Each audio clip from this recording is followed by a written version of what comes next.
We can go now to France 24's Chris Moore. He's at the scene of the ramming in Levallois-Perret, just outside Paris. Chris, it took police several hours to track down this suspect. What more do we know at this point about the circumstances of the arrest? That's right, that news coming in from the north of France in the last couple of hours. Police saying that they stopped a suspect driving on the A16 motorway in between the towns of Boulogne-sur-Mer and Calais.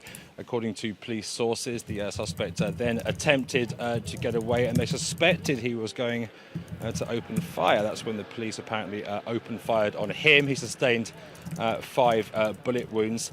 One police officer also receiving a bullet wound, but it's since emerged that it seems the suspect himself was not armed, so perhaps a stray bullet from a colleague there. Now, judicial sources, meanwhile, have been saying that the car involved, the car that man was driving in the north of France, does correspond to the one involved in this incident here in the northwestern suburbs of Paris this morning. And obviously all eyes now on finding out whether or not the driver of that car is indeed the same person.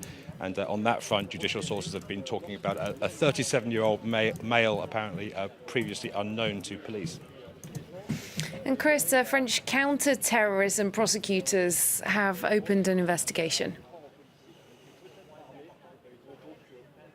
They certainly have, though the Interior Ministry continues to say this has not been officially qualified as a terrorist incident yet. The mayor of Levallois-Perret has been a little bit more forthright on that front, saying this was clearly a premeditated, planned attack in which the suspect had examined the site of the attack and indeed lain in wait for those soldiers. The police saying all lines of inquiry remain open. We'll no doubt get more details as to exactly what happened in the coming hours.